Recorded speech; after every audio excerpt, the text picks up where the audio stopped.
Magandang hapon po sa inyong lahat mga kapatid. Tayo po'y mag-umpisa na sa ating pananambahan. Ang hiniling ko po tumayo po ang bawat isa, tayo po'y manalangin.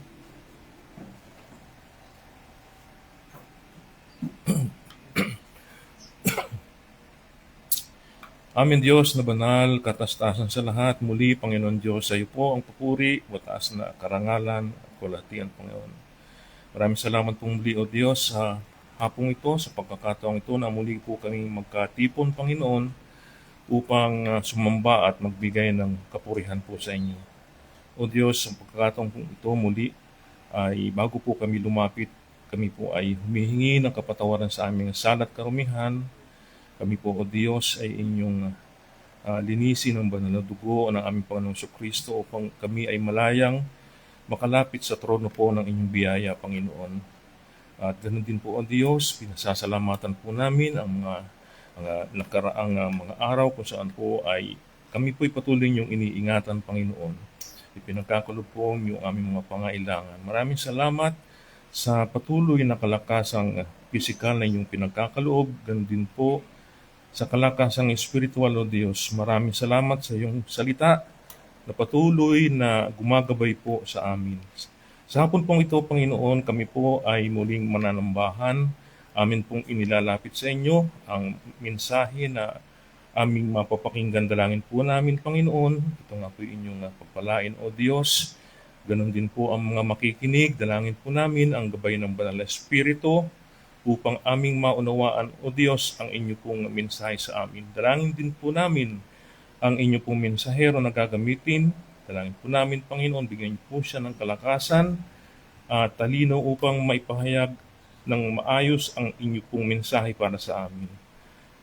Dalangin po namin, Panginoon Diyos, lahat ng magaganap hapon, ang pagbibigay ng tithes and offerings, ang pag-aawitan. O Diyos, ito po ay para sa inyo lamang at inyo pong kaluwalhatian ang aming nais. Maraming salamat pong muli, O Diyos. Ito po ang aming dalangin sa ngalan ng aming Panginoong Jesus. Amen. Ako po na pong bawat isa, tayo po ay umawit sa Panginoon.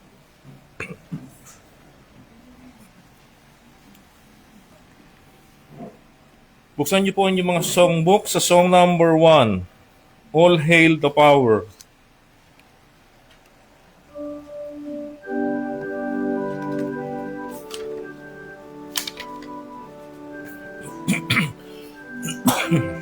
All hail the power on the first stanza, sing. All hail the power of Jesus' name, let angels prostrate fall. Bring forth the royal diadem and crown him Lord of all. Bring forth the royal diadem and crown him Lord of all. Ye chosen seed of Israel, raised ye ransom from the fall. Hail him who saves you by his grace and crown him Lord of all. Hail him who saves you by his grace and crown him Lord of all. Let every kindred, every tribe on this terrestrial hall, to him all majesty ascribe and crown him Lord of all.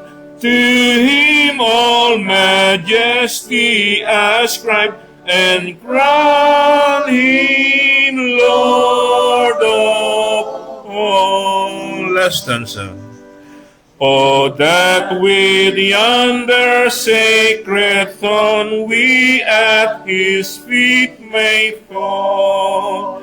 We'll join the everlasting song and crown him Lord of all, will join the everlasting song and crown him Lord of all.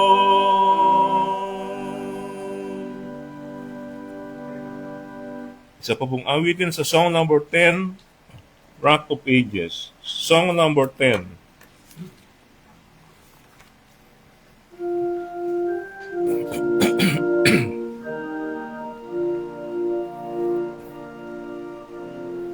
Rock of Ages, on the first stanza, sing. Rock of Ages, cleft for me, let me hide myself in thee.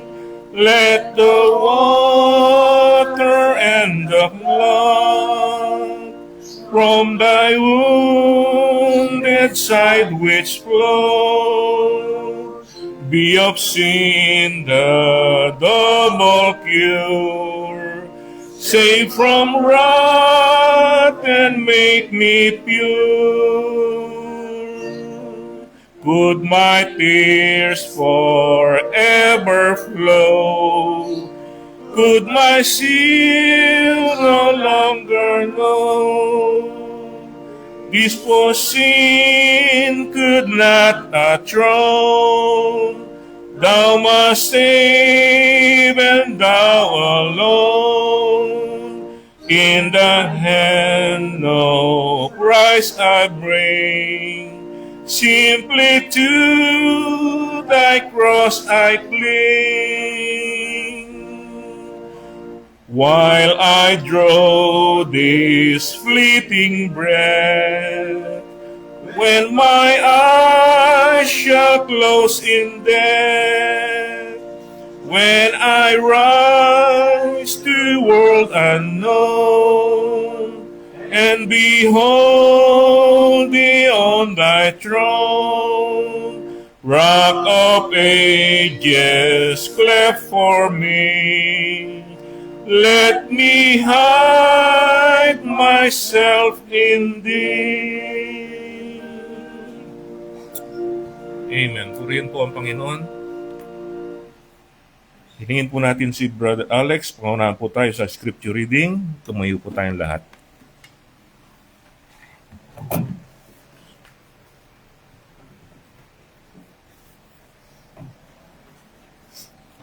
Magandang hapon po mga kapatid.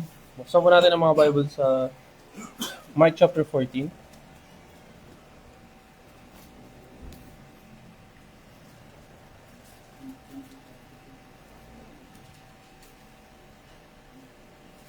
Mark chapter 14. Babasahin ko lang po hanggang verse 38.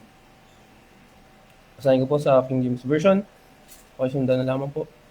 After 2 days was the feast of the Passover and of unleavened bread, and the chief priests and the scribes sought how they might take him by craft and put him to death. But they said, not on the feast day, lest there be an uproar of the people. And being in Bethany, in the house of Simon the leper, as he sat at meat, there came a woman having an alabaster box of ointment, of spikenard, very precious, and she brake the box and poured it on his head. And there were some that had indignation with themselves, and said, why was this waste of the ointment made? For it might have been sold for more than 300 pence, and have been given to the poor. And they murmured against her. And Jesus said, let her alone. Why trouble ye her? She hath wrought a good work on me. For ye have the poor with you always, and whensoever ye may do them good. But me ye have not always. She hath done what she could. She is come aforehand to anoint my body to the burying. Verily I say unto you, wheresoever this gospel shall be preached throughout the whole world, this also that she hath done shall be spoken of for a memorial of her. And Judas Iscariot, one of the 12, went unto the chief priests to betray him unto them. And when they heard it, they were glad, and promised to give him money. and he sought how he might conveniently betray him. And the first day of unleavened bread, when they killed the Passover, his disciples said unto him, Where wilt, where wilt thou that we go and prepare that thou mayest eat the Passover? And he sendeth forth two of his disciples, and said unto them, Go ye into the city, and there shall meet you a man bearing a pitcher of water. Follow him. And wheresoever he shall go in, say ye to the good man of the house, The master said, Where is the guest chamber, where I shall eat Passover with my disciples? And he will shew you to a large upper room, furnished and prepared. There make ready for us. And his disciples went forth and came unto the city, and found as he had said unto them. And they made ready the Passover. And in the evening he cometh with the 12, and as they sat and did eat, Jesus said, Verily I say unto you, one of you which eateth with me shall betray me. And they began to be sorrowful, and to say unto him one by one, Is it I? And another said, Is it I? And he answered and said unto them, It is one of the 12 that dippeth with me in the dish. Son of man indeed goeth, as it is written of him, but woe to that man by whom the Son of Man is betrayed. Good were it for that man if he had never been born. And as they did eat, Jesus took the bread and blessed, and brake it, and gave it to them, and said, Take, eat, this is my body. And he took the cup, and even he had given thanks, he gave it to them, and they all drank of it. And he said unto them, This is my blood of the New Testament, which is shed for many. Verily I say unto you, I will drink no more of the fruit of the vine, until that day I drink it new in the kingdom of God. And when they had sung him, they went out into the Mount of Olives. And Jesus said unto them, All ye shall be offended because of me this night, for it is written, I will smite the shepherd, and the sheep shall be scattered. But after that I am risen, I will go before you into Galilee. But Peter said unto him, Although all shall be offended, ye will not I. And Jesus said unto him, Verily I say unto thee, that this day, even in the night, before the cock crow twice, thou shalt deny me thrice. But he spake the more vehemently, If I should die thee, I will not deny thee in any wise. Likewise also they said, they all. And he came to the place which was named Gethsemane, and he saith to his disciples, Sit ye here, while I shall pray. And he taketh with him Peter, James, and John, and began to sore amaze, to be very heavy. And he said unto them, My soul is exceedingly sorrowful unto death. Tarry ye here and watch. And he went forward a little, and fell on the ground, and prayed that if it were possible, the hour might pass before him. And he said, Abba, Father, all things are possible unto thee. Take away this cup from me. Nevertheless, not what I will, but what thou wilt. And he cometh and findeth them sleeping, and saith unto Peter, Simon, sleepest thou? Couldst thou not watch 1 hour? In the last verse, Watch ye and pray, lest ye enter into temptation. The spirit truly is ready, but the flesh is weak.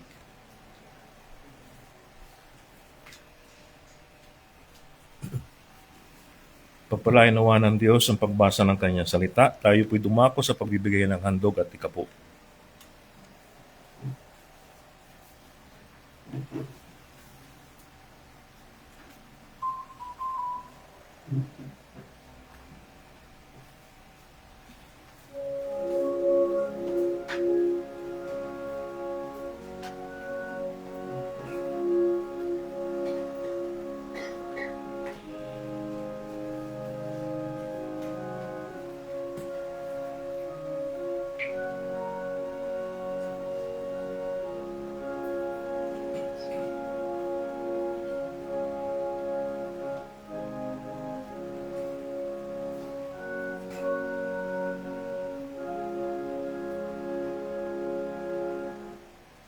Tayo po ay manalangin. Panalangin ng paghahandog at pasasalamat. Purihin ka, O Panginoon, na Diyos ng Israel magpakailan-kailanman. Iyo, O Panginoon, ang kadakilaan, at ang kapangyarihan, at ang kaluwalhatian, at ang pagtatagumpay, at ang karangalan. Sapagkat lahat na nangasa langit at nangasa lupa ay iyo. Iyo ang kaharian, O Panginoon, at ikaw ay nataas na pangulo sa lahat. Ang mga kayamanan at gayon din ang karangalan ay nangagmumula sa iyo, at ikaw ang nagpupuno sa lahat. At nasa iyong kamay ang kapangyarihan at kalakasan, at nasa iyong kamay ang pagpapadakila at pagpapalakas sa lahat. Kaya't ngayon, aming Diyos, kami ay napasasalamat sa iyo, at aming pinupuri ang iyong maluwalhating pangalan. Ngunit sino ba kami na kusang makapaghandog sa ganitong paraan? Lahat ng bagay ay nagmula sa inyo, at ibinabalik lamang namin sa inyo ang ibinigay niyo sa amin. Sapagkat kami ay mga dayuhan at manlalakbay sa harap mo. Gaya ng lahat ng aming mga ninuno, ang aming mga araw sa lupa ay gaya ng anino at hindi magtatagal. O Panginoon naming Diyos, lahat ng kasaganaang ito na inihandog namin ay nagmumula sa iyong mga kamay, pagkat lahat ng bagay ay sa inyo. Alam namin, aming Diyos, na inyong sinisiyasat ang puso, at nalulugod kayo sa katapatan. Sa katuwiran ng aming mga puso ay kusang loob, at walang pag-iimbot na inihandog namin ang lahat ng bagay na ito. At lubos kaming nagagalak sa kusang loob na paghahandog na ito ng inyong mga anak. O Panginoon, Diyos ni na Abraham, Isaac at Israel, ang pagnanasanawang ito ay panatilihin ninyo sa puso naming lahat, at manatili nawa kaming tapat sa inyo. Amen. Hango mula sa unang Kronika, Kabanata 29, talatang 10 hanggang 18. Makakupuno po ang bawat isa. Maraming salamat po. Bago po tayo dumako sa pakikinig ng pangangaral ng salita ng Diyos, muli po tayong umawit. Buksan po yung mga songbook sa song number 54, The Solid Rock. Song number 54, The Solid Rock. Ulitin po natin lahat ng stanzas. The solid rock, on the first stanza, sing.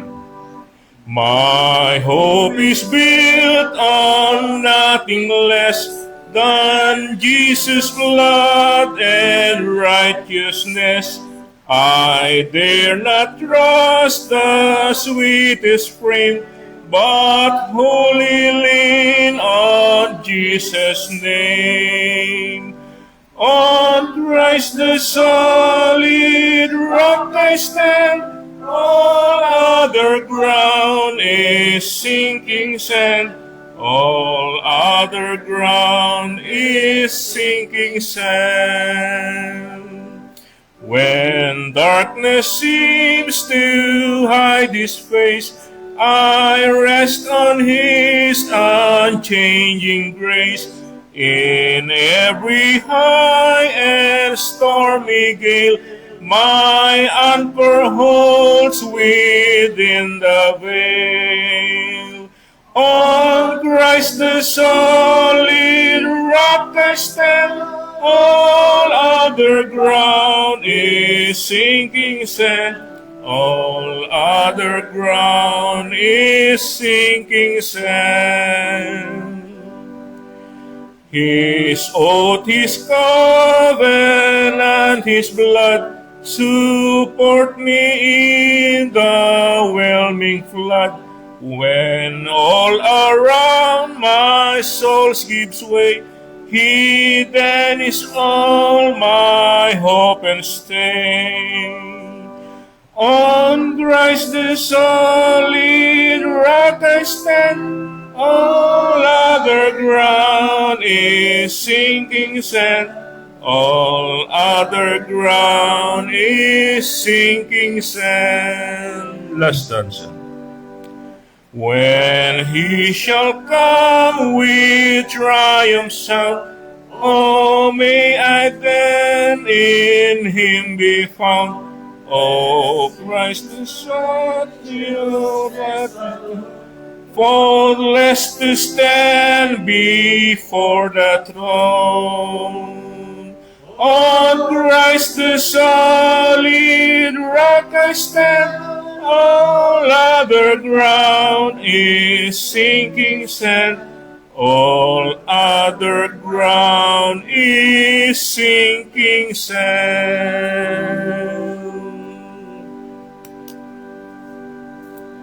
Amen. Purihin po ang Panginoon. Para po sa pakikinig ng pangalan sa salita ng Diyos, tawagin po natin ating pastor, Pastor Norman Millares.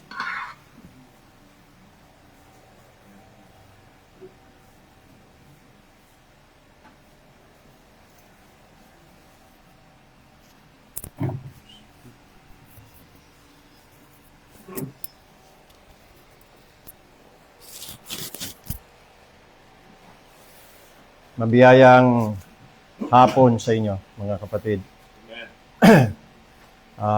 Kanina tayo ay nag-minister sa mga kapatiran po natin doon sa Molino, sa iglesia sa Molino, Bacoor, Cavite. At salamat sa Diyos sa kanilang katapatan, sa kanilang pagpapatuloy. Talagang sila ay masigasig sa paglilingkod sa Panginoon. At privilege tayo na tayo po ay makapaghatid sa kanila ng mensahe ng Panginoon. Ganda ng aming message kanina about repentance. At na-bless sila sa mensahe. Salamat sa Panginoon. Sa banal na Espiritu na gumawa at kumilos, nag-convict. Mamaya po ay Lord Supper natin. Kaya mag-prepare tayo mga kapatid. Seryosohin natin ang ating pag-partake sa banal na hapunan ng Panginoon. Ang pamagat ng atin pong pag-aaralan ay Faith Necessary, Christ Sufficient. Continuation pa rin to ng ating pag-aaral na It is Finished.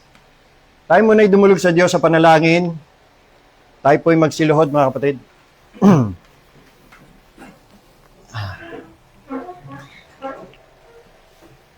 Let us all pray. Panginoon naming Diyos, luwalhati, karangalan, kapurihan at pasasalamat ang amin pong inaalay at inahandog sa inyo.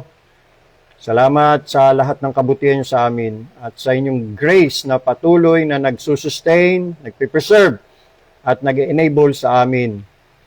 Ngayon po, Panginoong Diyos, ihandaan niyo po ang aming mga sarili, ang mga puso, kaluluwa at isipan sa pagtunghay namin sa iyong mga salita.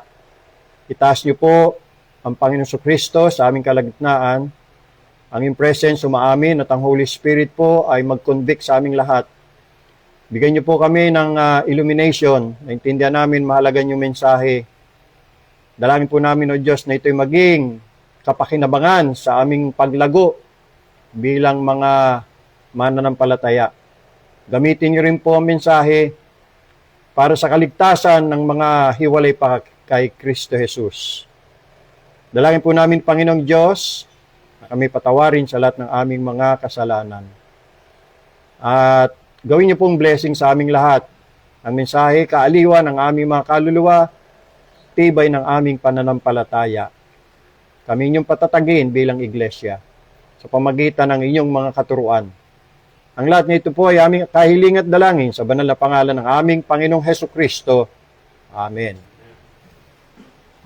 Maraming salamat. Makakaupo na kayo, mga kapatid.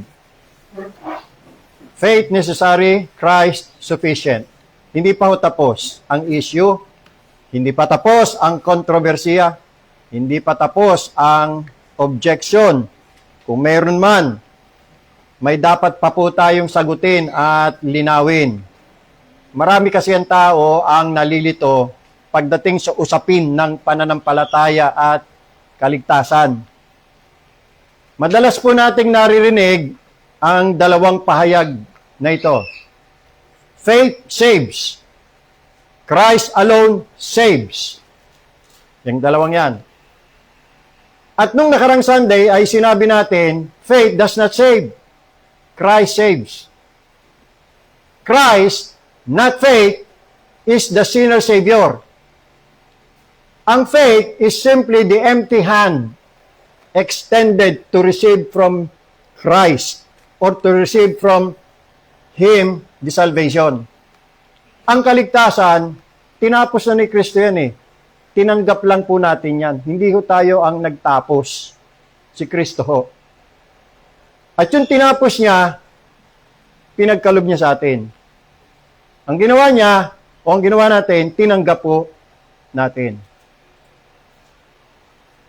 Pero meron pong iba na iniisip nila doon sa ating sinabi na parang magkasalungat yata ang inyong statement o ang inyong sinabi. Katulad halimbawa, mababasa natin sa Bible itong mga talatang ito. Buksan natin sa Luke chapter 7. Luke chapter 7 verse 50. Ito yung mga liliwanagin natin, mga kapatid. Ito yung mga talata na pwedeng gamiting objection doon sa mga, lalo mga Arminian na hindi naiintindihan. Yung palagi nila sinasabi na ang basis ay faith. Lagi faith in Christ ang basis ng lahat. Basis ng salvation. Faith in Christ. Kasi sabi rito sa Luke 7:50, and he said to the woman, thy faith hath saved thee. Go in peace. Itong babaeng ito ay nakatamo ng kapatawaran ng kanyang mga kasalanan. Pinatawad siya ni Jesus Christ.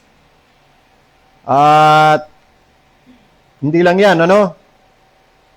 Sabi ng Panginoon, thy faith hath saved thee. So, paano yun? Sabi natin, faith does not save. Christ saves.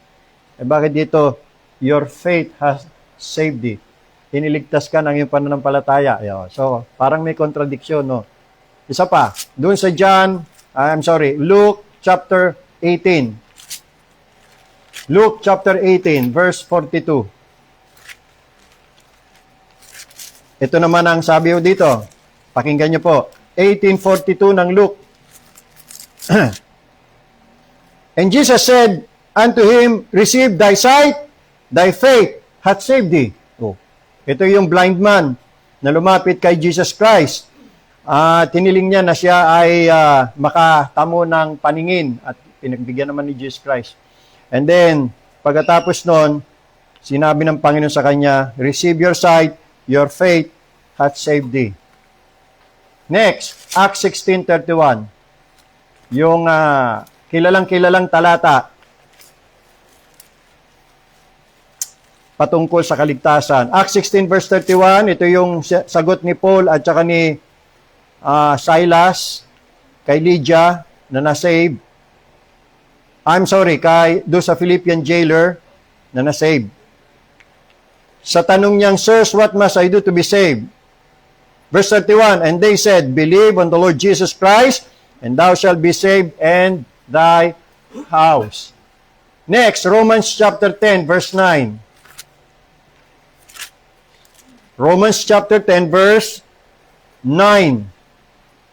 I will read that if you shall confess with your mouth the Lord Jesus, and shall believe in your heart that God hath raised him from the dead, you shall be saved. Verse 10, for with the heart man believeth unto righteousness, and with the mouth confession is made unto salvation. So, sabi nila, ayan, ang requirement, faith, ang basis, faith. Maliligtas ang tao pag siya ay sumampalataya. O di ba napakaliwanag niyan na ang ground or basis ng kaligtasan ay ang pananampalataya ni Jesus Christ. Kaya may contradiction sa inyong sinasabi. Parang magkasalungat. Now, tanda natin mga kapatid, ang Biblia po hindi nagkakasalungatan. Ang problema ay yung mali pong pagkakaunawa o pagkakaintindi sa tunay na katuruan ng Biblia. Ang problema po ay hindi po contradiction. Ang problema po ay yung kakulangan ng tamang distinction. Hindi yung contradiction, kundi distinction, yung pagkakaiba. Kailangan po natin kasing maunawa ng dalawang mahalagang bagay. Ano po yon? Una, si Kristo ang tagapagligtas. Yan po yung ground. Yan yung basis. Yan po yung cause. Pangalawa, ang faith ang paraan para tanggapin siya. Yan po yung means. Yan po yung instrument, faith. Kaya yung dalawang yan, hindi po magkalaban. Nanuwa po natin? So ngayon, paliwanag po natin itong mga talata na atin pong binasa. Una, itong thy faith hath saved thee sa Luke chapter 7 at saka Luke chapter 18. Ngayon, kung titingnan niyo mga kapatid, sa unang tingin, parang ang faith mismo ang tagapagligtas eh. Iniligtas ka ng iyong pananampalataya. So, sabi nila, o yan, faith saves. Sa unang tingin, kung titingnan mo, parang ganun nga, lumalabas. Pero tanungin natin, ang faith bang namatay sa cross? Ang faith ba ang nagbubu ng dugo? Ang faith ba ang sumagot sa hustisya ng Diyos? Ang faith ba ang namatay at nabuhay na maguli? Hindi, di ba? Ang sagot ay maliwanag. Si Kristo lamang po. Hindi ang faith. So ano po itong nabasa natin? Yan po pinaliliwanag natin. Dito makikita natin, faith is the instrument. It's the means. Nung sinabi po ni Jesus Christ, thy faith hath saved thee, ang ibig sabihin, sa pamamagitan ng iyong pananampalataya, tinanggap mo ang aking pagliligtas. Tapos na yung kaligtasan eh. It is already finished. Di ba sinabi niya? Naganap na. Kaya yung kaligtasan na naganap niya ay ipinagkakalob niya doon sa mga tatanggap sa Kanya. Kaya yung pananampalataya, instrumento, kasangkapan, pamamaraan para matanggap yung kaligtasang natapos na. Nawan po natin? Faith is the means. Christ is the Savior. Tanda natin yan. Para maunawa natin, gumamit tayo ng illustration. Yung lubid at tagapagligtas. Halimbawa, may isang tao na nalulunod sa ilog. Tapos may naghagi sa kanya ng lubid. Sinunggaban niya yung lubid. Kumapit siya sa lubid. Pagkatapos siyang mailigtas, sinabi niya, iniligtas ako ng lubid. Totoo kaya yon? In one sense, oo. Pero sino talaga ang nagligtas? Yung taong humila ng lubid. Yung lakas, yung puwersa na nasa kabilang dulo ng lubid. Nakita natin na ang instrumento ay lubid. Ang lubid ay instrumento lamang. Di ba? Ganyan din ang pananampalataya. Listen, faith is the rope. Christ is the rescuer. So kahit ng tao, balik tayo sa nalulunod, hinagisa ng lubid, hinawakan niya yung lubid, kumapit siya sa lubid, wala namang humila sa kanya. Ano magagawa ng lubid niya? Di ba? Kaya kahit ng tao manampalataya, pero hindi kay Kristo, kundi sa sarili niya, o kaya sa kanyang sariling pananampalataya, at hindi kay Jesus Christ, baliwala. Anong klase, anong kwenta ang pananampalataya kung hindi ang object ng faith ay si Jesus Christ? Kaya huwag sasabihin yung faith, ang dahilan kaya naligtas. Yung object ng faith yun, si Jesus Christ. Nanuhan niyo po mga kapatid? Amen. Doon naman sa Luke chapter 7, nung ang Panginoon Kristo pinatawad po yung babae, sinabi ng Panginoon, thy sins are forgiven. Hindi po yung faith ang nagpatawad. Di ba? Napakaliwanag, si Kristo ang nagpatawad, faith only brought her to Christ. You see? That's the difference. Yan yung malaking pagkakaiba.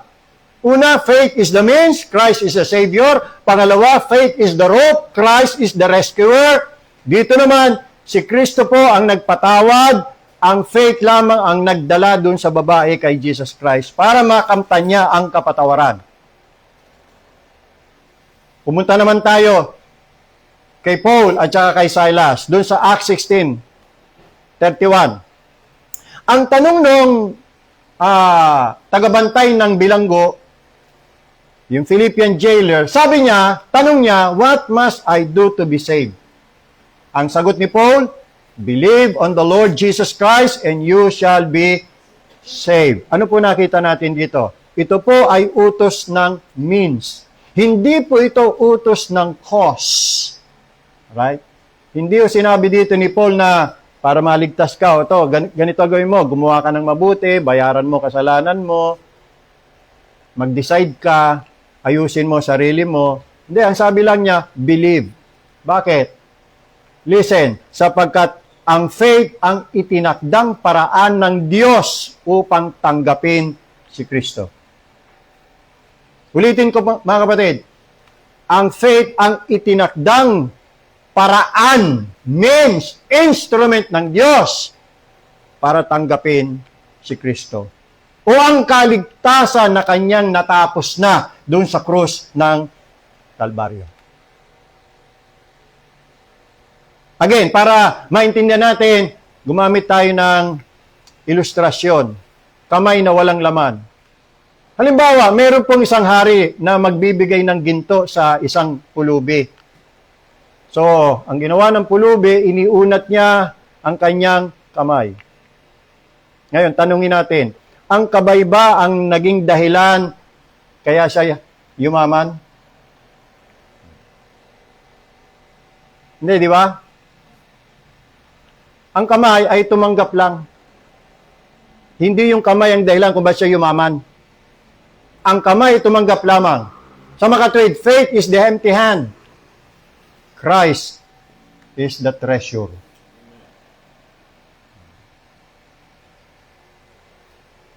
Mahalaga makita natin distinction dito mga kapatid na yan ang hindi nakita ng karamihan. Yung distinction between ground and means. O ground versus means. O yung distinction between the cause and the instrument. Ito ang dapat malinawan ng iglesia. Ito dapat ang maintindihan ng mga tunay na tinubos ni Jesucristo. The ground of salvation at ang the means of salvation. Or the basis of salvation at ang the instrument of salvation. So what is the ground of salvation? Bakit ka naligtas?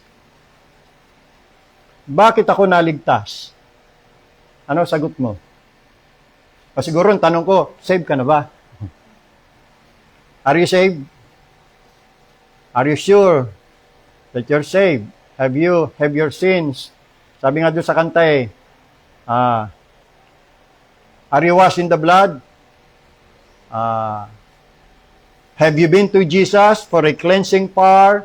Are you washed in the blood of the Lamb? Are your garments spotless? Are they white as snow? Are you washed in the blood of the Lamb? So pagka tinanong ka, save ka na ba? Oo. Paano ka na-save? Importante sagot dyan Kasi yung sagot dyan, doon malalaman kung tama ba ang kaalaman ng tao o mali. Ano sabi ko sa inyo mga kapatid? Pag mali ang kaalaman sa kaligtasan, mali ang kaligtasan. Pag mali ang kaligtasan, hindi totoong save. Hindi niya naintindihan So paano niya i-claim save siya? Hindi niya naintindihan ang tamang kaparaanan ng kaligtasan. Di ba? Pwede ba nung ma-save na hindi niya naintindihan paano siya na-save? Tama ba? Mali? Kaya nga ang Diyos dahil siyang nagliligtas, yung ililigtas niya, bibigyan niya ng tamang kaalaman ng kaligtasan. Hindi yung bibigyan niya ng kalituhan. Na totoo mga kapatid. Sa una, hindi pa niya alam yung taong naligtas ang kumpleto kaalaman ng kaligtasan.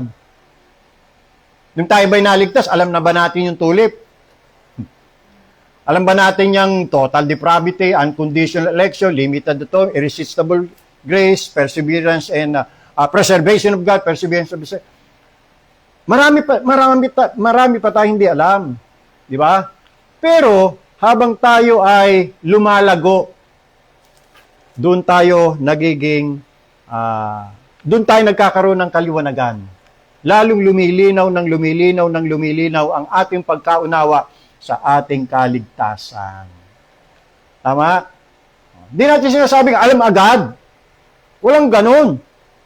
At yan siguro sa pagpapatuloy ng ating pag-aaral, tatalakayin din natin yan. Maraming ganyan sa Bible na hindi pa kumpleto yung kanilang kaalaman. Wala namang ganun kumpleto agad eh. Pero pag tinuro, yan, maintindihan, maunawaan. Tama? Paano kung hindi naunawaan? At hindi lang naunawaan, itinakwil pa. O sabihin niyo sa akin, save yun. Tinuturuan mo ng tama, pinaliliwanag mo ng tamang kaalaman ng kaligtasan. Binagalit, nung ipinangaral mo yung doctrine of election, sa halip na matuwa siya, na kaya pala siya'y nasave dahil pinili siya ng Diyos, abay nagalit. At sa demonyo daw yung doktrinang yon. Kita mo yan? Pero kine-claim niya, nananampalataya siya kay Jesus Christ. Nananampalataya siya sa finished work ni Jesus Christ. Kine-claim niya na tanging dugo lamang ni Kristo ang nakapaghugas ng kanyang kasalanan. Pero hindi niya tanggap na siya'y pinili ng Diyos. Anong klase yun? Hindi niya tanggap na siya'y totally depraved. Paano na-save yun? Ano, alam lang niya, partial depraved lang siya? Hindi siya ganap at kumpletong makasalanan, kalahati lang? Pag hindi mo pinaniwalaan, hindi mo tinanggap na ikaw ay totally depraved, you don't know yourself. Baka hindi mo alam na ikaw ay sinner, akala mo lang, pero hindi mo tanggap yung exceeding sinfulness mo. Kaya dyan magkakatalo eh. Kaya nga sabi ni Arthur W. Pink, i-preach mo ang doctrine of election, dun mo malalaman kung sino ang tupa at kung sino kambing. Totoo po yun. Tested ko na yan eh, sa tagal ko na sa ministry. Pagka ipinangaral ang doctrine of election, doon lilitaw kung sino mga kambing at kung sino mga tupa. Yung mga tupa, ma-appreciate nila ang doctrine. Tatanggapin nila ng may kagalakan ng doktrina. Yung mga kambing, hindi, magagalit. Tapos sabihin, save dahil nagtiwala kay Jesus Christ, nanampalatay kay Kristo. Kala lang nila yon. Ang totoo niya, nananampalataya sila sa kanilang pananampalataya, hindi kay Kristo. Yan. Ang gusto nila, gawin nilang batayan yung kanilang pananampalataya eh. Batayan ang kanilang kaligtasan eh. At mali pa nga yun mga kapatid eh. Hindi pwedeng sabihin ng pananampalataya, batayan ng kaligtasan. Kasi ang kaligtasan, malawak po yan. Hindi lang justification pinag-uusapan dyan, hindi lang redemption. Kasama dyan ang predestination, kasama dyan ang election, adoption, regeneration. Mantakin mo, gagawin mong batayan ng pananampalataya sa lahat ng yan. Imagine mo, kaya ka pala pinili ng Diyos dahil sa iyong pananampalataya. Hindi ka pa naman umiiral nun eh. Kailan ba nangyari ang pagpili? Di ba before the foundation of the world? Hindi ka pa umiiral nun, di pa nagkikreate ang Diyos. So paano mangyayari na yung pananampalataya mong naging batayan ng Diyos para piliin Kanya? Alikabok ka pa lang, wala ka pa nga eh. Wala pa nga alikabok eh. You see? Oh. So paano naging basis ang faith sa election? Paano naging basis ang faith sa redemption? Predestination.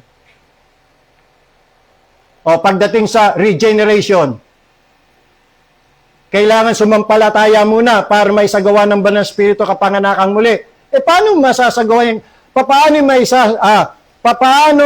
makapagsasampalataya ang tao kung siya spiritually dead? Paano nangyari yun? Saan niya nakuha yung pananampalataya? Yung pananampalataya galing sa Diyos. Makakapagsampalataya ba ang tao? Malibang ipagkalob sa kanya ng Diyos ang faith? Kita niyo yan? Nauna muna ang pananampalataya bago ang kapanganakang muli. Wrong! Mauna muna ang kapanganakang muli bago ang pananampalataya. Sa kapanganakang muli, binubuhay muna ng Panginoon yung patay eh. Patay tayo. Spiritually dead. Sa larangang spiritual, patay ang tao. Walang kaunawaan, walang kawawaan. Zero eh. So, paano makakapag-exercise ng kanyang faith yung taong spiritually dead? Hindi ba dapat buhayin muna ng banal na spirito, bigyan ng pananampalataya, tsaka siya makapagsasampalataya kay Jesus Christ? Hindi ba? Kaliwa-liwanag niyan eh. Paano makakakita ang bulag? Ano ba sabi? Ay, bulag! Tingnan mo yan! Yung bundok na yan! Makikita ba niya yung bundok? At pag tumingin siya, ay, nakita ko nga, lumiwanag ng aking mata. Di ba dapat bigyan muna siya ng paningin?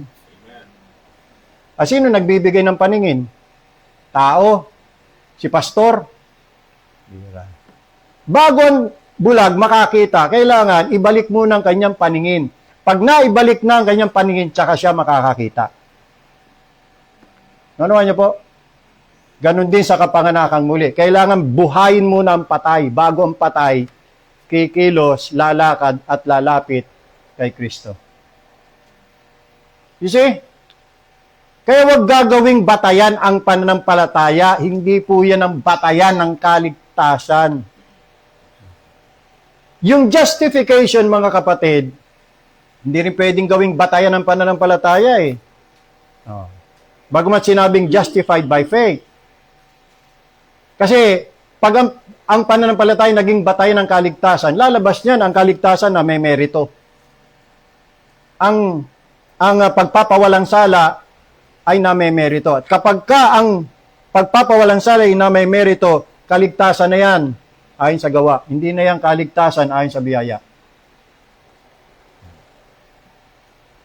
So niliwanag natin na yung justification by faith, yun yung means, not the ground. See? So balik ulit ako doon sa tanong, bakit ako ligtas? Kasi namatay si Kristo para sa makasalanan. Kasi binuhos niya ang kanyang dugo. Kasi tinupad niya ang kautusan. Kasi binayaran niya ang utang. Romans 5:9, justified by His blood. Hindi by my faith, kundi by His blood. That is the ground. Now, the means of salvation.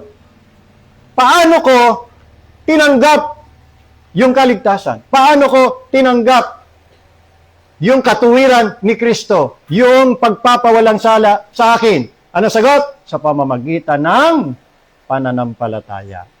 Kaya nga, yan ang ibig sabihin ng Ephesians chapter 2, verse 8. Ang liwaliwanag, for by grace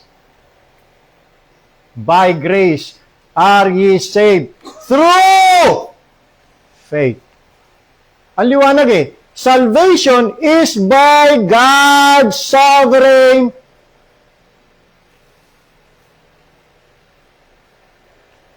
saving grace. Salvation is by grace through faith. Notice, hindi sinabing salvation by faith through grace.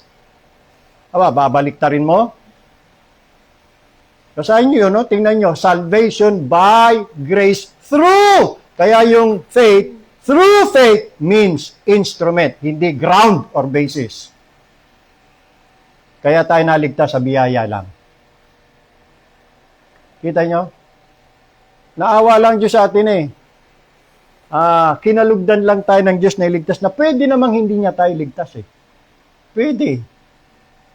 Dahil hindi po obligasyon ng Diyos na tayo kanyang iligtas. Bakit magiging obligasyon niya? Bakit? Ano ba nagawa natin para tayo maging karapat-dapat sa kaligtasan? Di ba wala naman tayo ginawa? Ang totoo niyan, ang ginawa natin, kasalanan, at yan ay sapat para ibulid tayo ng Diyos sa impyerno, hindi para iligtas. Nanuhan niyo po?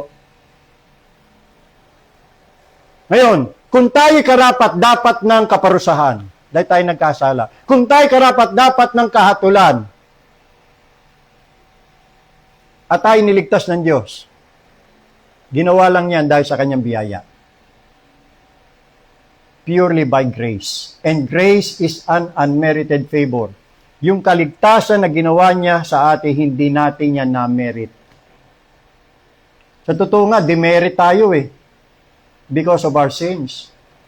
Demerit ang nakuha natin, hindi merit. Si Jesus Christ ang nakapag-merit ng ating kaligtasan. See? Yung hindi natin nagawa, ginawa ni Kristo. Yun nga, nabanggit natin kanina, yung kamatayan, salip na tayong namatay, siyang namatay. Yung kanyang dugo na buo sa krus, sapagkat yun ang redemptive price, yun yung ransom, yun yung pantubos, yung dugo, yun yung price, yun yung halaga. Nagbayad siya ng ransom At ang ransom price ay ang kanyang blood. Buhay niya, pinambayad niya, mga kapatid. Siyang namatay upang tayong mabuhay. Hindi niya iniligtas ang kanyang sarili upang tayo po ang maligtas. So, paano natin na-merito yun? Ba't natin sabihin dahil sa ating pananampalataya? Dahil lahat yan sa ginawa ni Kristo. Binayaran niya ang ating utang na hindi natin kayang bayaran. Siya nagbayad. So yung means of salvation, tinanggap lang natin mga kapatid, yung binayaran na tinapos ni Kristo sa krus. So diyan makikita natin, Christ is the source, Christ is the ground, faith is the means. Gumamit muli tayo ng halimbawa o ilustrasyon. Halimbawa, gamot. Sabi ni doktor, inumin mo itong gamot at mabubuhay ka. Tanong, yung bang pag-inom mo yung pag-inom ba ang nagpagaling? Hindi. Ang gamot ang may kapangyarihang magpagaling. Tama? Yung pag-inom, pagtanggap lamang. Pero ang nagpagaling talaga, yung gamot. So, ganun din sa kaligtasan, mga kapatid. Si Kristo ang gumamot, ang pananampalataya, tumanggap lang. Kaya mahalaga rin ang pananampalataya. Instrumento yan Yan ang means para maisalin, mailipat yung katuwiran ni Kristo para matanggap yung kaligtasan. Pero hindi po yan yung batayan. Kaya tayo iniligtas. Instrumento lamang yan. Si Kristo po ang dahilan talaga kung bakit tayo naligtas. Nang mahalaga ba na maintindihan natin yung pagkakaiba? Mahalaga. Bakit mahalaga ang distinction na ito? Kasi kung sasabihin mo, ligtas ako dahil sumampalataya ako. Ligtas ako dahil naniwala ako kay Kristo. Aba, delikado yan. Bakit po? Sapagkat unti-unting lumilipat ang focus mula kay Kristo patungo sa sarili mo.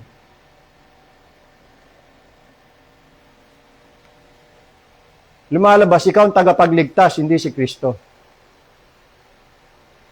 You see? Yan ang delikado na hindi naintindihan ng karamihang nagke-claim na sila'y saved na Yan.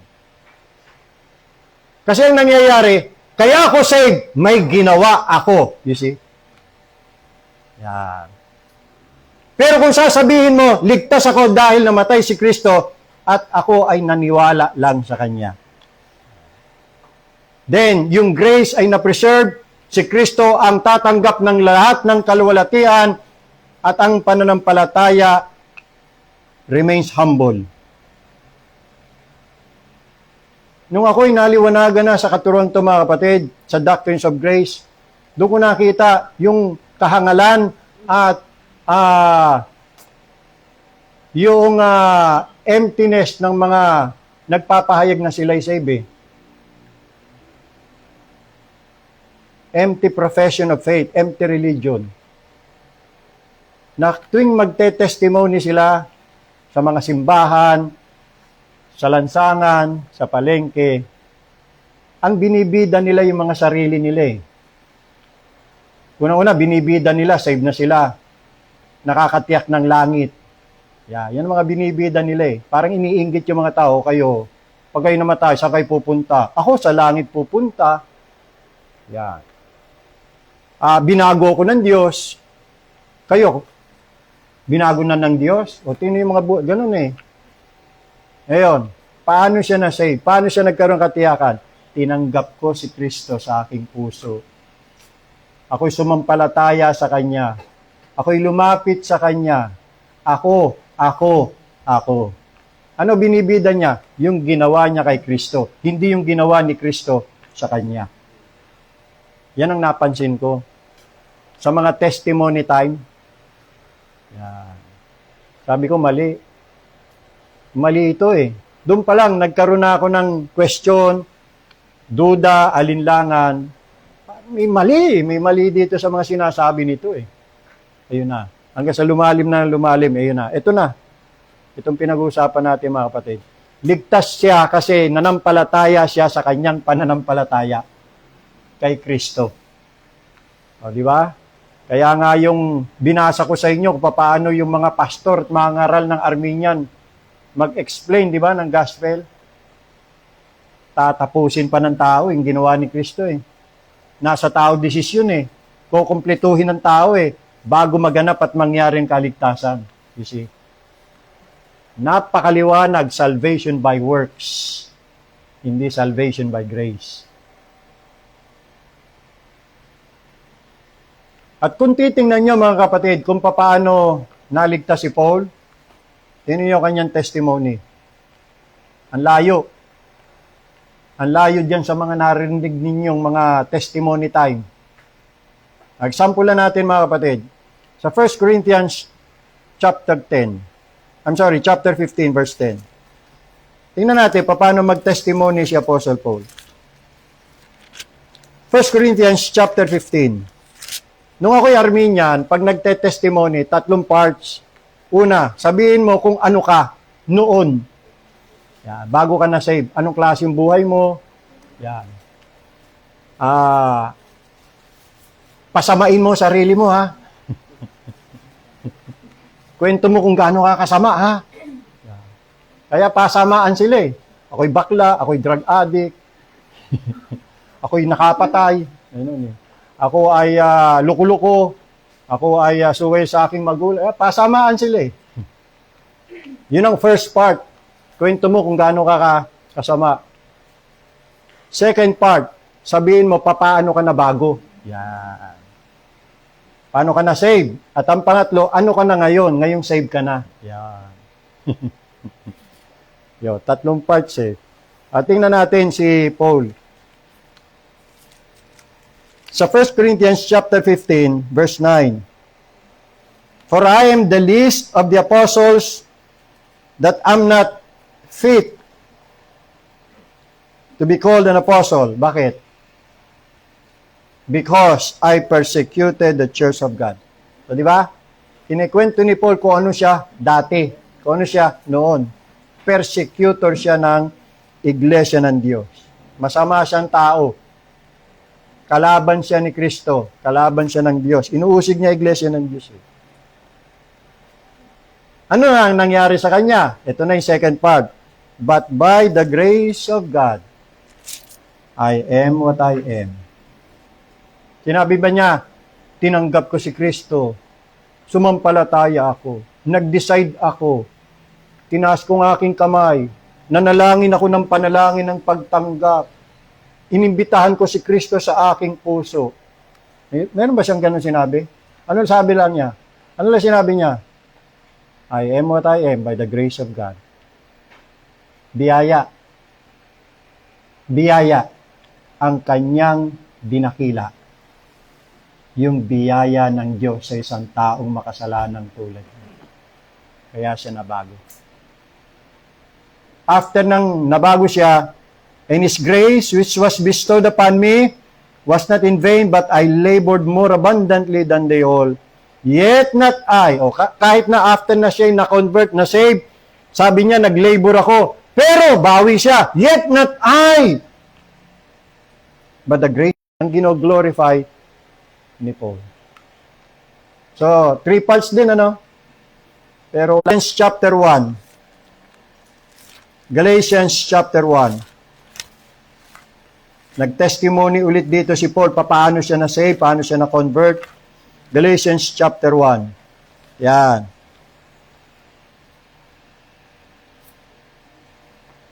Verse 11. But I make known to you, brethren, that the gospel which was preached by me is not after man, for I neither received it of man, neither was I taught it by man. Wala man dito, but by the revelation of Jesus Christ. Personal revelation to nandiyo sa kanya eh. Doon sa way to Damascus, sa Acts chapter 9, personal niyang na-encounter doon si Jesus Christ. Kung babalikan natin yun mga kapatid, yun yung time na hinahanap ni Paul ang Church of God kasi uusigin niya eh. Wala ho doong sinabi na si Paul ready na natanggapin si Kristo eh. Wala ho doong sinabi na hinahanap na ni Paul si Jesus Christ, gusto niya ma-save. Wala. Hinahanap niya si Jesus Christ para usigin, hindi para tanggapin. Pero hindi niya alam, kahit na walang plano si Paul na tanggapin si Kristo, hindi naman niya tatanggapin yun eh. Usigin nga niya eh. May plano pala ang Panginoon sa kanya. Aarestuin siya. Binulag siya ng Panginoon, di ba? Nalaglag siya doon sa kabayo. Tapos nagsalita ang Panginoon sa kanya. Sabi ng Panginoon, Saul, Saul, why persecutest thou me? Ba't mo ako kinuusig? Narinig yun ni Paul, who art thou? Lord. Lord na tawag niya. Nagpakilala si Jesus, I am Jesus, whom thou persecutest. Ay, kayo po pala si Jesus. Naku, matagal ko na kayo hinahanap eh. Gusto ko na kasi tanggapin kayo sa aking puso eh. Gusto ko na maging Christian. Ganun ba sinabi niya? May plano ba siya? May balak? Hindi niya alam ang Panginoon na may balak sa kanya. Ililigtas na siya. Kita niyo yan? Kaya hindi si Paul ang naghanap kay Jesus Christ eh. Si Jesus Christ ang naghanap kay Paul. Sapagkat ang sabi ng Luke 19:10, for the Son of Man has come to seek and to save that which was lost. Hindi ikaw, hindi ako ang naghanap kay Kristo, si Kristo ang naghanap sa atin. Kaya doon sa mga testimony, naghahanap ako ng katotohanan eh. Ay, ako'y nababagaba, gusto malaman eh, paano ba maliligtas eh. Kaya nung natagpuan ko si Kristo, wow, natagpuan daw niya si Kristo. Hindi pala si Kristong nakatagpo sa kanya, ano. Kita niyo mga salita, ano. Kaya glory to me, hindi glory to God. Glory to me. Tinanggap ko si Kristo, tinanggap ko, sinampalatayanan ko siya, hinanap ko siya, kaya glory to me. Kaya ako na-save. Nanuhan niyo ha, mga kapatid? Galatians. Kaya itong sinasabing but by yung gospel, hindi yan pinreach kay Paul. Hindi niya tinanggap yan of man. Neither was I taught it o itinuro sa kanya, but by the revelation of Jesus Christ, personal niyang na-encounter si Jesus Christ. The gospel himself introduced himself to Paul. Kaya elect talaga si Paul eh. Elect.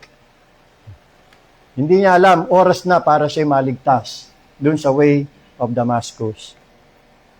Verse 13, ito na yung kanyang testimony. Before, for ye have heard of my manner of life, conversation, manner of life, in time past in the Jewish religion, how that beyond measure I persecuted the church of God and wasted it, and profited in the Jewish religion above many my equals in mine own nation, being more exceedingly zealous of the traditions of my fathers. Si Paul ay reliyosong tao.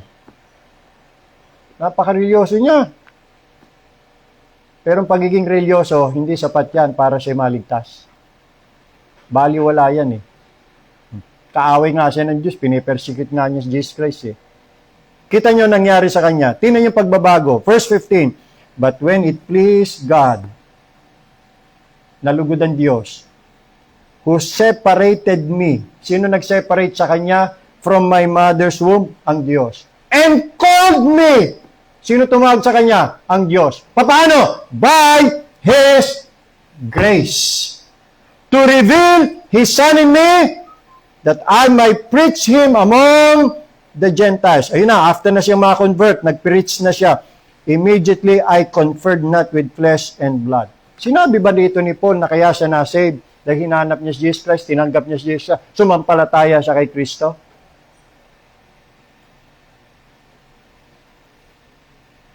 Sino dinadakila niya? Sino itinataas niya? Ang Diyos. At ang biyaya ng Diyos na gumawa sa kanyang buhay. Next. 1 Timothy chapter 1. Yan ang testimony. Ito pa. 1 Timothy chapter 1. Verse 12. And I thank Christ Jesus, our Lord, who hath enabled me, in that He counted me faithful, putting me into the ministry. Yan na si Paul nung time na yan. Nasa ministry na siya. At ang Panginoon naglagay sa kanya sa ministry, hindi siya. Alright? Ito na yung kwento niya, before. Tapos during, then after. Who was before a blasphemer and a persecutor. Mantaki mo, mamumusong siya ng Diyos. Bira. Kaaway talaga siya ng Diyos eh. Yung Diyos na kinikilala niya, hindi niya kilala. Diba nakita natin, religyoso si Paul, pero hindi niya nakikilala yung tunay na Diyos. Hindi nga niya nakikilala si Jesus Christ eh. Pero akala niya, matuwid siya. Akala niya, tanggap siya ng langit. Hindi. Mamumusong siya. Persecutor. And injurious. Yan ang before. Ito na yung during. What made the change? But I obtained mercy, because I did it ignorantly in unbelief. And the grace of our Lord was exceedingly abundant with faith and love, which is in Christ Jesus. This is a faithful saying and worthy of all acceptance, that Christ Jesus came into the world to save sinners, of whom I am chief. Kaya nga si Paul tinawag na chief of sinners. Kung merong sinner na napakasama, sabi ni Paul, ako yun. Ako yung chief sa lahat ng mga makasalanan. Biro mo yan. Paano niya na-realize yun? Grace. Mercy. Verse 16, nevertheless, for this cause I obtained mercy, that in me first Jesus Christ might show forth all long suffering, for a pattern to them who should hereafter believe on Him to life everlasting. Si Paul ang modelo eh. Si Paul ang pattern ng isang makasalanan kung paano siya naligtas eh. Siya ang pattern. Ngayon, sa testimony niya, paano siya na-save? Ano napansin natin? Sino po ang dinakila niya? Sino po ang pinagmayabang niya? Sarili niya? Yung ginawa niya kay Kristo? O yung ginawa ng Diyos sa kanya?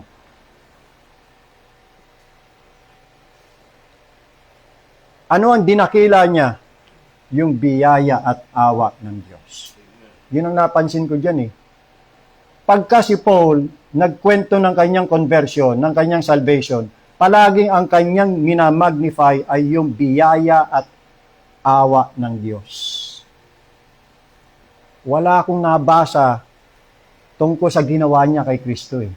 Yung faith niya, yung pagtanggap niya, paglapit niya, pagsuko ng kanyang buhay. Ano? Huwag mong sasabihin na kaya kayo niligtas ng Panginoon, pinatawad siya yung mga kasala kasi isinuko mo buhay mo eh. Mali. Diyan pa lang malalaman na kung save ka talaga eh. Ako, kaya ako naligtas kasi si Kristo nagsuko ng kanyang buhay para sa akin.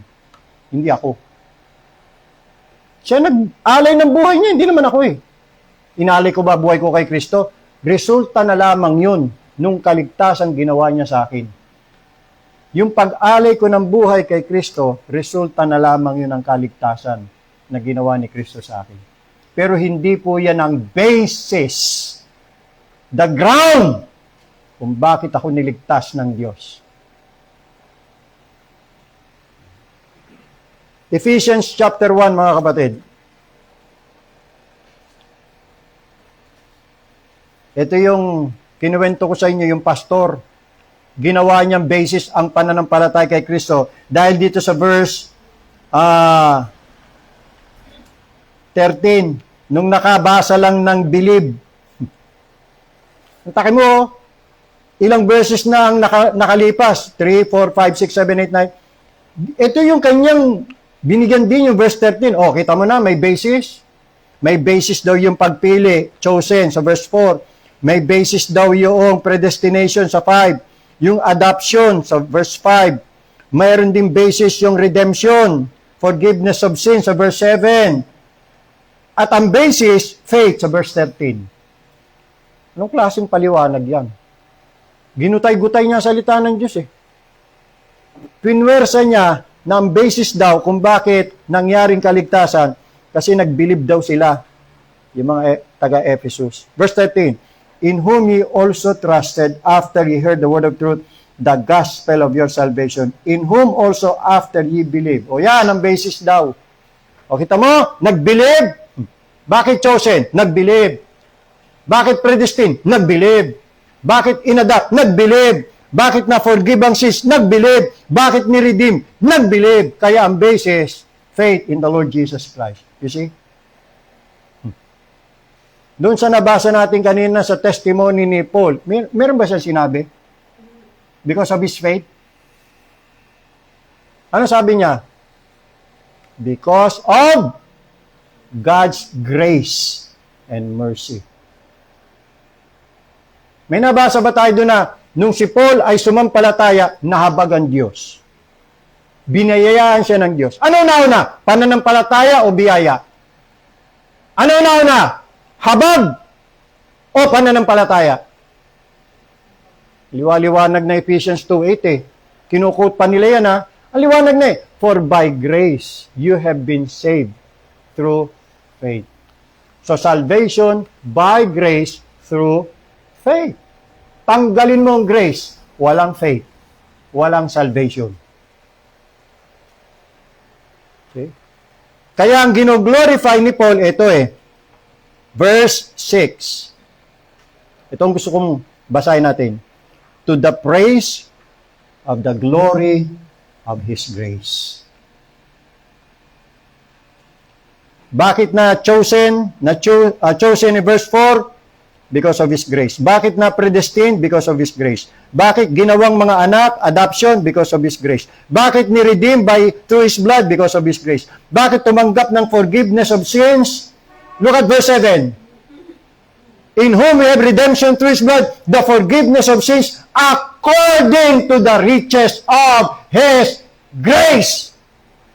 Yan ang salvation by grace. Hindi salvation by faith. Kaya ang laki ng pagkakaiba mga kapatid eh. At yan ang dahilan kung ba't pinaliliwanag ko sa inyo. Para maunawa natin. Tamang kaalaman ng kaligtasan lang ang kailangan. Kasi baka kaya ka save dahil nakafocus ka sa sarili mo. Nakafocus ka sa ginawa mo. Nakafocus ka sa pananampalataya mo, sa pananampalataya mo. Maraming ganyan. Deceive. Kaninong kaluwalhatian? Sa Diyos.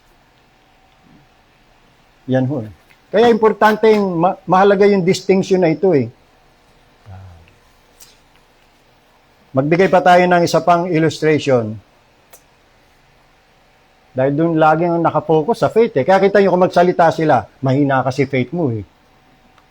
Di ba mga ganun no? Ako strong ang faith ko kay Lord. Pag mahina faith mo, wala ka. Ano nangyayari sa iyo? Kaya ako saved kasi because of my faith kay Lord. Lakasan mo faith mo kay Lord.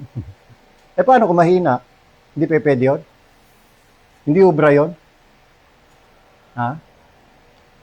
Yan natin mahinang kamay versus mahusay na tagapagligtas.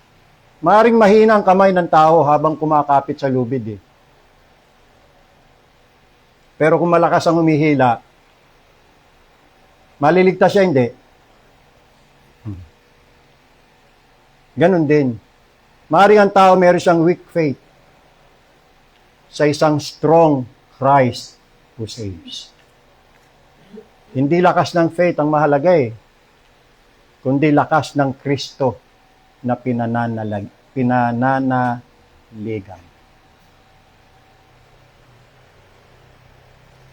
Kung meron man sa atin dito na alanganin pa sa kanyang sarili, nagdududa pa sa kanyang kaligtasan kasi nga nakatingin siya sa kanyang kakapiranggot at mahinang pananampalataya. Sayang, wala si Kaluwi dito eh. Baka yun ang dahilan eh. O baka meron sa inyo dyan na hindi niya magawang lubusang magtiwala kay Kristo kasi nag-aalangan siya sa kanyang faith eh. Nagdududa siya, baka hindi niya maibigay yung 100% niyang pananampalataya. Hindi 100% na pananampalataya hinihingi siya. Kahit na weak faith eh, manalig ka doon sa may kapangyarihang makapagligtas sa iyo. Sabi nga ng isang, yung tatay ng isang, yung anak niya may sakit na lumapit sa Panginoon eh. Sabi niya, Lord, I believe. Help thou my unbelief. Huh? I believe, tapos help thou my unbelief? Parang may contradiction yata. Hindi. Alam niya na kailangan niyang manampalataya, kaya lang eh, nakukulangan siya sa sarili niya eh. Naglalaban eh. Kaya yun ang prayer niya, Lord, I believe. There is no question that you are the Savior, that you can save me.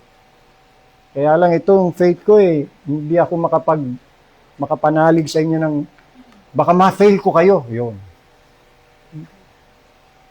Tandaan mo, tapos na ang ginawa ni Kristo at yan ay para sa iyo. Ang nais lang niya magtiwala sa Kanya. Tanggapin mo yung ginawa niyang kaligtasan, abutin mo ng iyong kamay. Yun yung faith. Huwag ka sa sarili mong tumingin eh. Doon kay Kristo at sa Kanyang ginawa doon sa cross. See? So, iyan ang pagkakasundo ng mga talata. Walang kontradiksyon. Sabi ng Biblia, thy faith hath saved thee. Believe and thou shalt be saved.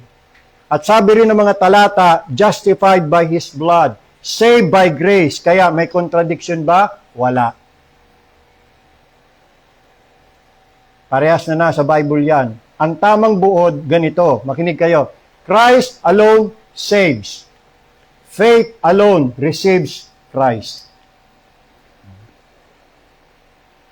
Ito ang simpleng paglilinaw, mga kapatid. We can safely say, faith saves instrumentally. Christ saves efficiently and meritoriously. So yan ang maliwanag na pagkakaiba between the ground of salvation and the means of salvation. There is no contradiction, only different ways of speaking. Kaya mayroong babala doon sa mga mayroong false resting. Marami kasi sa mga tao nakasandal sa faith nila eh. Sinasabi nila, nanampalataya ako noon, nagpray ako noon, yun nga, sinner's prayer, tinanggap ko noon sa puso ko si Jesus Christ, nagpabaptize ako, member ako ng church. Puro ako eh. Yung ginawa niya, binibida niya eh. Kaya sila pala nakakatiyak ng kanilang salvation at nakakatiyak sila na pag namatay pupunta ng langit kasi naalala nila na merong araw na nagdesisyon sila.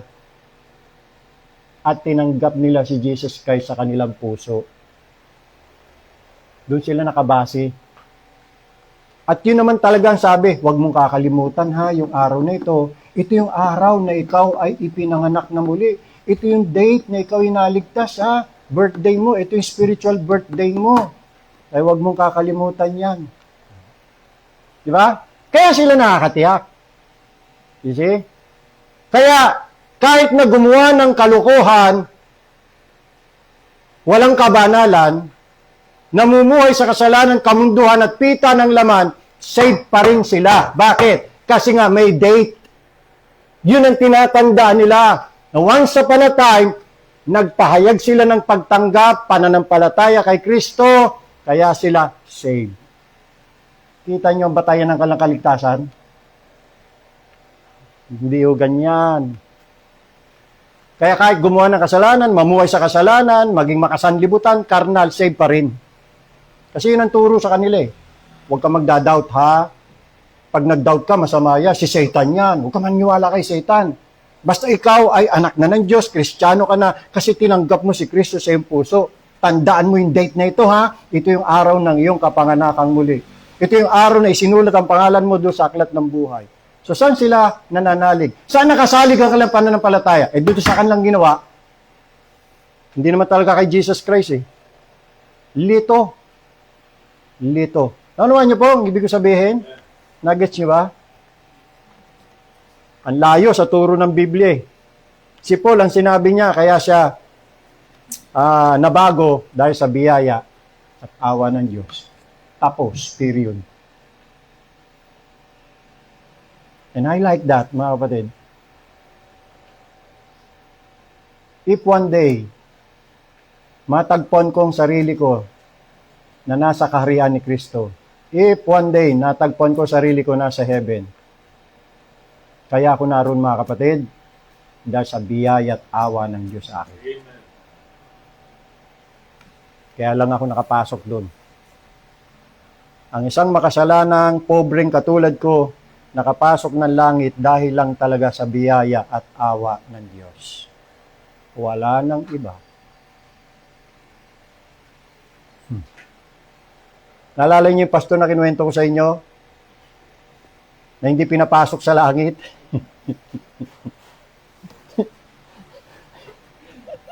Ano gagawin niya? Oh. Magpo-protesta daw siya.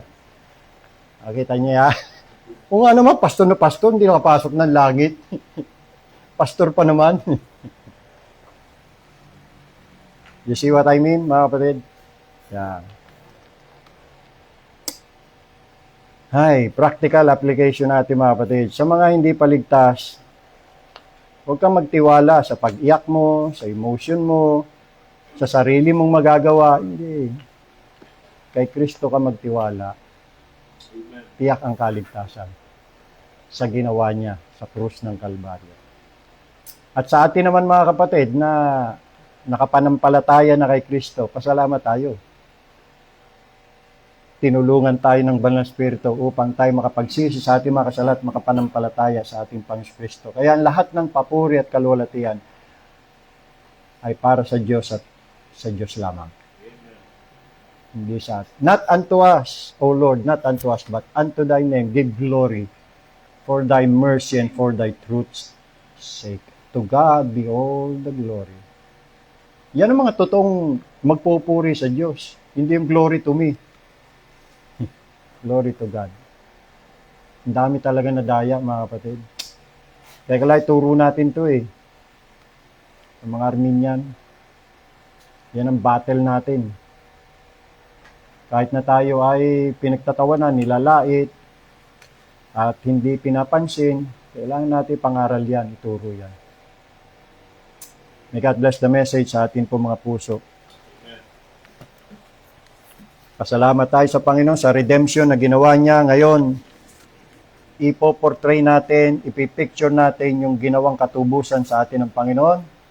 Maglo-Lord Supper tayo. Tatanggapin natin yung kanyang katawan at dugo. nasisimboluhin ng tinapay at alak. Kaya maglo-Lord Supper lang, yung na-redeem talaga. Yung save na, yung natubos. Hindi pwede yung maglo-Lord Supper ka, hindi ka pa naman pala natutubos. At sa sarili mo, hindi ka para sigurado kung save ka nga ba o hindi. Di ba? Be honest to yourself. Be honest. Ngayon, kung may doubt ka, ayusin mo muna yan, yung doubt mo. Yan. Baka talagang hindi ka pa saved, hindi ka pa converted, wala pa talagang ginawa ang Diyos sa puso mo. It's time to face that at siyasatin mo puso mo sa sarili mo. Kausapin mo, Panginoon.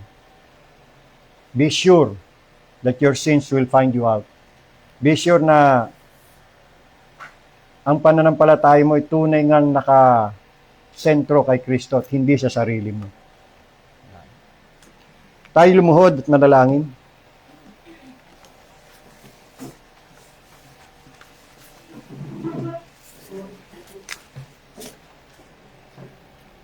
Panginoon naming Diyos, makapangit dakila sa lahat. Salamat sa kaliwanagan ng iyong mga salita. Talagang humahanga kami sa aming Panginoon Kristo. Sa kadakilang kanyang ginawa. Kung siya ay walang pagtutol, walang pagdadalawang isip na hinandog niya at inalay niya ang kanyang sarili para sa aming katubusan at kaligtasan. Humahanga din kami sa inyo, O Diyos. Sino ba naman kami para piliin po ninyo na mapabilang sa pag-uukulan ninyo ng inyong pag-ibig, ng inyong biyaya at ng inyong awa. Napakaliwanag. Karapat dapat kami ng iyong kahatulan. Maliwanag sa amin, karapat dapat kami ng iyong kaparusahan. Karapat dapat kami ng impyerno sapagkat kami nagkasala laban sa inyo. Pero salamat po, Panginoong Diyos, kayo'y nagdalang habag sa amin. Nakasumpong kami ng biyaya. Minahal nyo kami. At kung tatanungin namin, bakit? Sapagkat yan ang inyong gusto. Yan ang inyong nais para sa amin. Kahit na kami, nung unay ayaw namin, hindi namin naiintindihan. Pero salamat po, sa takdang panahon, pinaunawa ninyo sa amin. Ang kadakilang ginawa niyo po at ng Panginoon Kristo at ang ginawa ng Banal na Espiritu na kami tawagin sa pamagitan ng Ebanghelyo para makamtan na namin yung tinapos ng Panginoon Kristo sa krus. Sapagkat yun ay para sa amin. Naliwanagan kami, Panginoong Diyos. Salamat sa kaligtasan na ginawa niyo sa amin na kami po ay walang kamalay-malay na in the eternity past, before the foundation of the world, kami po ay object na ng inyong love, mercy, at grace. We are so grateful, Panginoong Diyos, sa inyo, thankful for saving us.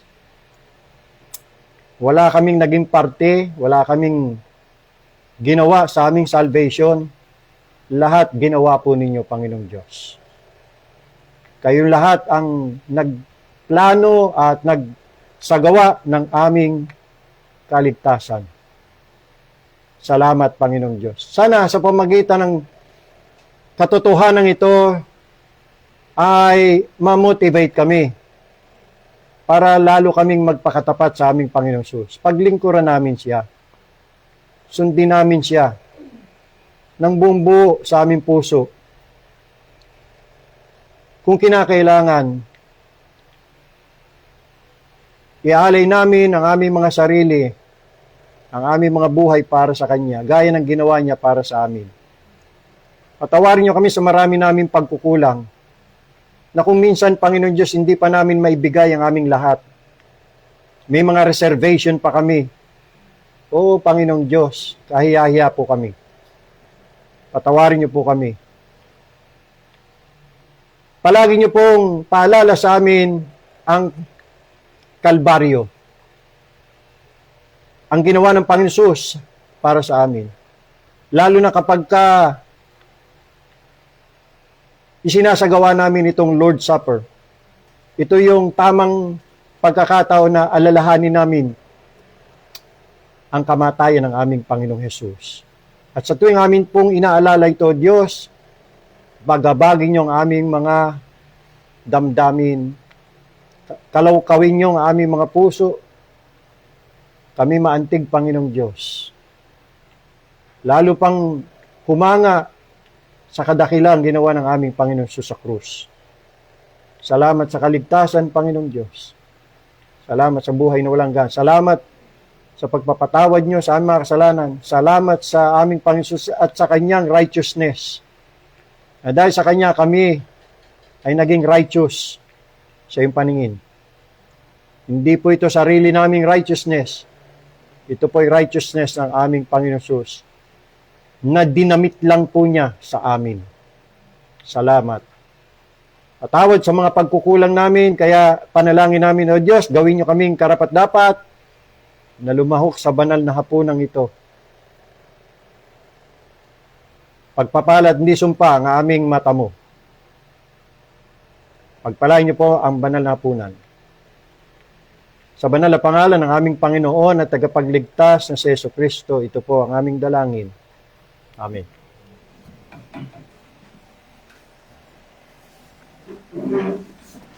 Tayo po'y dadako na sa ating Lord's Supper.